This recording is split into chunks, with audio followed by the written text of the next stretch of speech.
Delta FM. Municipal 2026. Parole de candidat.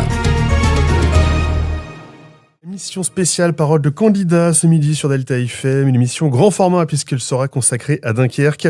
Nous sommes ensemble pendant 40 minutes et à mes côtés pour m'accompagner, décrypter cette campagne dans la cité Jean-Bart. J'accueille le rédacteur en chef de Delta FM, mon patron c'est Rémi Foulon. Bonjour Rémi. Bonjour Cyril, belle présentation. Oui, Dunkerque est la plus grande commune de la Flandre-Côte d'Opale et paradoxalement, une élection municipale qui ne laisse pas vraiment planer de doute quant à l'issue du scrutin. Ça a été long à se décanter, mais 5 listes vont finalement à s'affronter dans cette élection. Les pronostics envoient le maire sortant Patrice Vergrit que nous recevrons dans un instant vers une nouvelle victoire au premier tour comme en 2020. Et pour essayer de lui barrer la route, l'extrême droite innove et envoie le même candidat qu'à Saint-Paul-sur-Mer. Nous accueillons donc pour commencer cette émission Adrien Nave, candidat ex-RN du coup, à tête de liste du défi dunkerquois. Bonjour Adrien Nave. Bonjour, merci de me recevoir. Candidat du défi dunkerquois et de la droite nationale rassemblée derrière le défi dunkerquois pour Dunkerque. Votre campagne qui a fait beaucoup parler, notamment concernant un élément troublant au sein de votre liste qui a conduit notamment donc le RN à retirer cette investiture. Il s'agit d'Antoine Lascola, alias Antoine Grosjean sur les réseaux sociaux, porte-parole de l'Action française, un mouvement d'ultra-droite. Alors pour ceux qui ne le connaissent pas, c'est un mouvement de droite nationaliste et royaliste, historiquement antisémite et xénophobe. Le Rassemblement national qui a réagi ce week-end en vous retirant ce soutien. Est-ce que c'est une erreur de casting, une brebis galeuse comme on dit, ou est-ce que vous assumez pleinement la présence de ce candidat en 7e position sur la liste ? Le défi dunkerquois est une liste de rassemblement pour faire barrage au macroniste Patrice Vergrit, soutenu par Emmanuel Macron et dont on connaît le bilan désastreux pour la France et pour l'ensemble des politiques publiques. Le défi dunkerquois rassemble des bonnes volontés des Dunkerquois. Antoine est un Dunkerquois et c'est ce qui m'intéresse principalement. La liste du défi dunkerquois rassemble des UDR, des gens de chez Marion Maréchal, des gens de chez Éric Ciotti. Moi-même, je suis adhérent du Rassemblement national. Et donc, moi, ce qui m'intéresse quand on mène une campagne municipale, c'est l'amour qu'on a pour Dunkerque. Et donc, en tant que Dunkerquois, il est amoureux de sa commune et il a toute sa place au même titre que d'autres sur la liste. Après, on a des propos qui sont maurassiens, qui sont antisémites. Là, c'est pas... Mais quels propos ? Citez-moi ces propos. C'est pas de... Ce sont des... On va dire que ce sont... Là, c'est pas des positions, c'est pas des... Quels propos ? Donnez-moi des propos. S'il a des propos qui sont condamnables, il sera condamné. Il est le porte-parole d'Action française. Et alors, en tout cas, c'est lui qui s'autoproclame. Donnez-moi des propos qu'il aurait pu tenir. Donnez-moi des propos qu'il aurait pu tenir et qui sont condamnables. Aucun.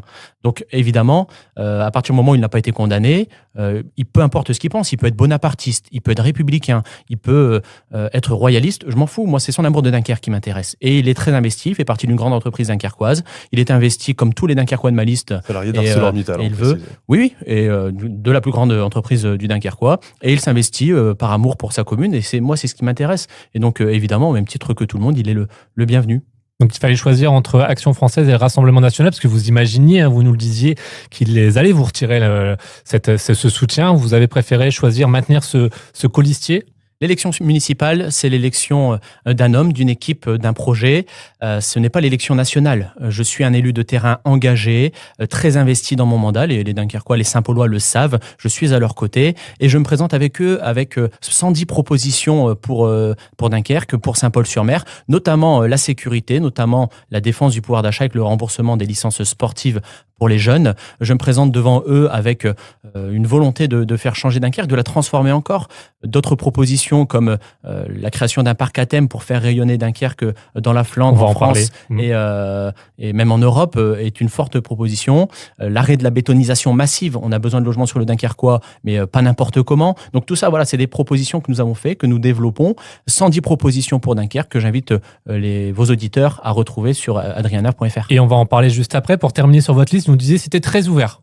Ceux qui aiment Dunkerque peuvent vous rejoindre, c'est très ouvert. Alors, très ouvert à droite et à l'extrême droite. Et une autre surprise, c'est la présence de Véronique de Miribel.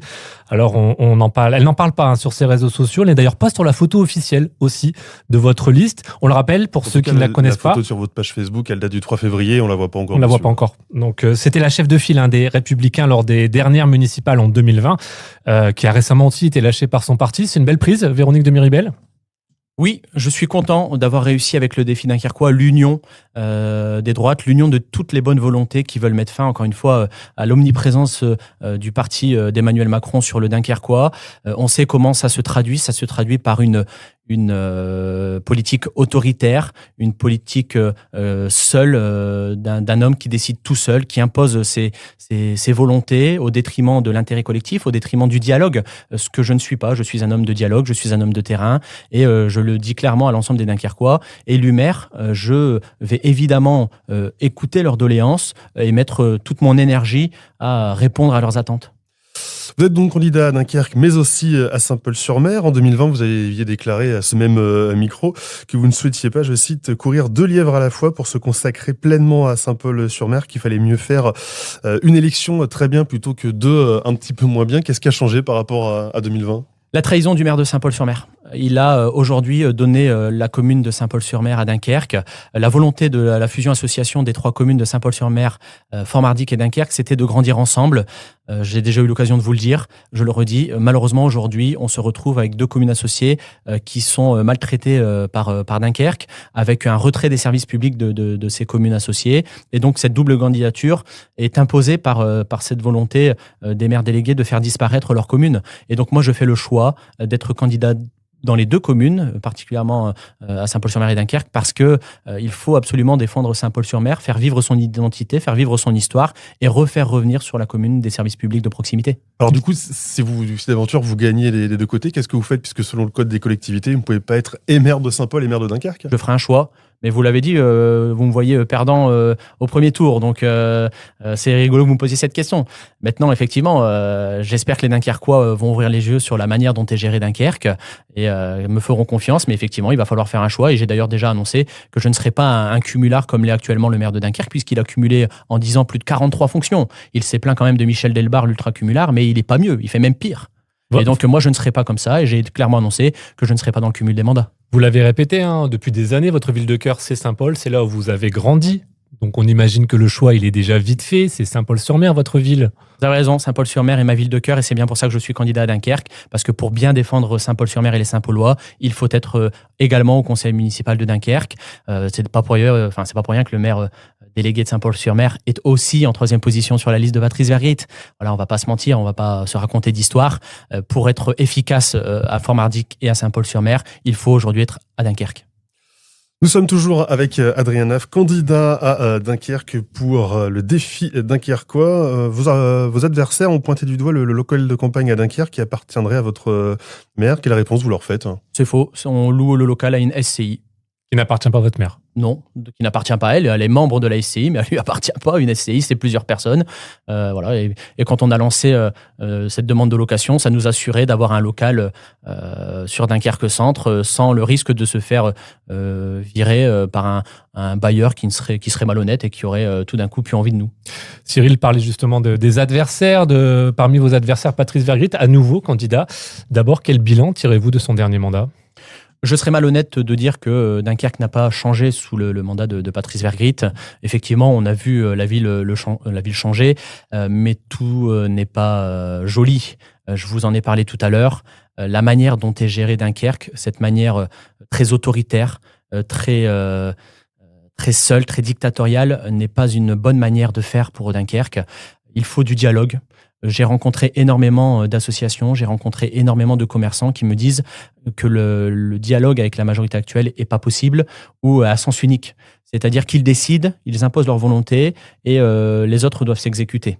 J'ai rencontré des plaisanciers qui me disent qu'aujourd'hui ils font face à des difficultés et qu'ils ont en face d'eux des élus qui n'écoutent pas, qui ne les entendent pas et qui ne veulent pas répondre à leurs préoccupations. Je vous le dis clairement, mon mandat de maire sera un mandat de proximité, comme je l'ai toujours été, un élu proche des gens, profondément attaché à la population, à l'humain. Et je souhaite avoir un dialogue constant avec les Dunkerquois, les Saint-Paulois, les Fort-Mardicois, pour répondre à leurs attentes. Justement, tiens, vous évoquiez ce manque de dialogue. Je sais pas. En tout cas, ce qu'on voit sur la liste de Patrice Vergrit, c'est qu'on a quasiment un grand chelem de partis avec des communistes, des socialistes, des républicains, des macronistes. Qu'est-ce que ça vous inspire ? Ça m'inspire que vous me reprochez la présence de certaines personnes sur ma liste, mais que vous ne faites pas ce même reproche à mon adversaire. Oui, vous avez raison. Je posais la question. Voilà, du coup, je vous réponds. Il a des communistes sur sa liste. Rappelez-moi le nombre de morts qu'a fait le communisme dans le monde. Voilà, moi ça m'interroge que des gens puissent s'allier aux communistes qui ont tué des millions de personnes dans le monde. Ça laisse songeur. Je vous rappelle également que Madame Jotam, élue et amie de M. Vergrit, a avoué l'assassinat de son mari et que M. Vergrit a continué à lui verser une indemnité. Est-ce que ça fait les choux gras de la presse? Absolument pas. On pourra lui poser la question. Eh bien, je vous invite à lui poser juste la question. Après, mais il va vous répondre que l'extrême droite a aussi beaucoup tué. Pourquoi? Oui, bien sûr. Mais dans ces cas-là, qu'il ne donne pas des leçons de morale, qu'il ne se pose pas en défenseur de la morale, puisque lui-même n'est pas droit dans ses bottes. Et il ferait peut-être bien aussi de chasser les brebis galeuses de sa liste et de l'ensemble de son équipe, parce qu'il y en a un paquet. Donc, mauvais calcul de sa part? Oui, mauvais calcul. Je pense que ce blougi-boulga de rassemblement de tous ceux qui n'aiment pas Dunkerque et qui veulent juste une place pour avoir des indemnités n'est pas bien. C'est malsain. Nous ne sommes pas du tout dans ce calcul politique. Notre seule volonté, c'est de défendre les Dunkerquois. Alors justement, votre projet, on va dire la proposition numéro 1, en tout cas celle qui a fait parler, c'est ce Puy du Fou Dunkerquois. Qu'est-ce que c'est en fait ? Alors, le Puy du Fou Dunkerquois, c'est la création d'un parc à thème pour faire rayonner l'histoire, l'identité de notre territoire. Le Puy du Fou en Vendée, c'est 2500 emplois directs, 5000 emplois indirects, 250 millions d'euros de retombées économiques sur le territoire vendéen. C'est un deuxième ArcelorMittal finalement. Et donc, nous avons aujourd'hui sur Dunkerque un territoire portuaire et industriel. C'est très bien, il faut le défendre, il faut le préserver, mais pas que. Il faut aussi diversifier l'offre d'emploi sur les Dunkerquois. Et c'est notre volonté, en créant ce parc à thème, qui permettra à terme de créer plus de 2000 emplois, des nouveaux emplois sur le Dunkerquois. Il serait où du coup ? C'est à réfléchir avec l'ensemble des partenaires institutionnels. On a quelques idées, mais voilà, on n'est pas fermé à le faire chevaucher sur plusieurs collectivités, notamment avec des communes de Flandre. Je pense que tout ça doit se réfléchir, il faut travailler et nous le ferons en bonne intelligence avec l'ensemble des élus du département du Nord, avec l'ensemble des élus de la Flandre et du Dunkerquois. Vous axez votre programme aussi sur la sécurité. Vous pouvez nous dévoiler quelques mesures prévues ? Grande mesure, la création d'une brigade motorisée à Dunkerque pour la police municipale. Nous souhaitons plus de réactivité et de rapidité dans les interventions de la police municipale. Aujourd'hui, beaucoup de gens nous disent qu'ils ont du mal à avoir de la sécurité, une réponse rapide à leurs demandes. Et donc, cette création de la police, d'une brigade motorisée pour la police municipale permettra de répondre à cette demande. Nous allons évidemment renforcer les effectifs de la police municipale, notamment la brigade cynophile qui existe et qui compte 6 agents. Pourquoi ? Parce que le Dunkerquois est un port.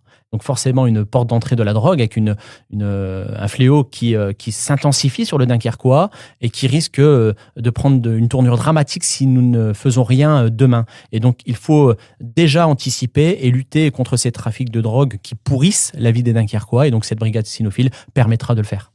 On a eu une baisse de 15% des délits sur le Dunkerquois, les crimes et délits entre 2024 et 2016. Pour vous, ça suffit pas ? Non, ça suffit pas. Enfin, vous vous promenez place de la République, vous vous promenez place Castagnier, vous vous promenez dans l'ensemble des quartiers. Les gens vous disent non, d'accord, c'est des chiffres que vous annoncez.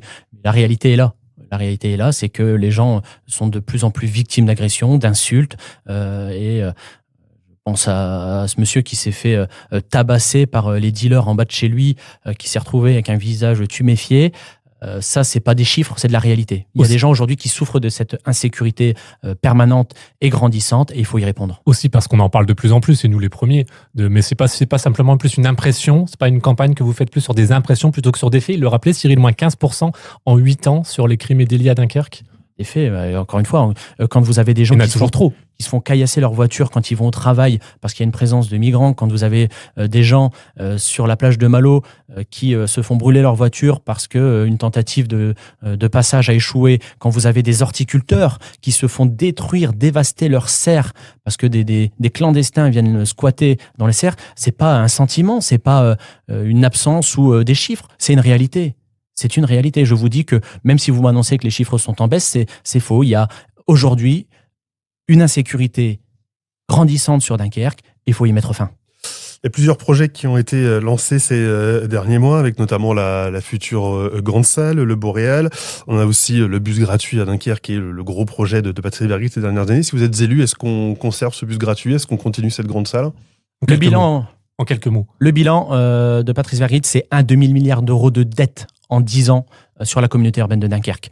Alors, il a fait un choix politique, il a fait des choix politiques, très bien. Aujourd'hui, le bus gratuit fonctionne, nous le maintiendrons, mais évidemment, on ne peut pas tout faire. Et donc, il va falloir faire des choix. Clairement, nous annonçons avec nous la grande salle Boréal ou Arena, peu importe comment les gens l'appellent, qu'il a refusé en 2014 quand il était adjoint de Michel Delbar, ne verra pas le jour. Nous préférons nous porter sur des projets de proximité, tels que l'agrandissement du stade de foot, tels que l'agrandissement de la patinoire, tels que la rénovation des équipements sportifs qui permettent à l'ensemble de nos clubs amateurs de prospérer, en lien avec le remboursement des licences sportives pour les catégories jeunes, plutôt que d'avoir des projets coûteux, pharaoniques, qui ne répondent pas aux besoins des Dunkerquois. Donc voilà, quand on fait de la politique, on fait des choix. Et clairement, je préfère m'attacher au sport amateur, à la proximité avec les gens, plutôt qu'à des projets pharaoniques qui coûtent cher et qui endettent la collectivité. Un quart d'heure, ça passe vite, c'est déjà terminé. Merci beaucoup, Merci. Adrien, d'avoir été notre invité. Bon courage à vous pour la suite de la Merci. campagne.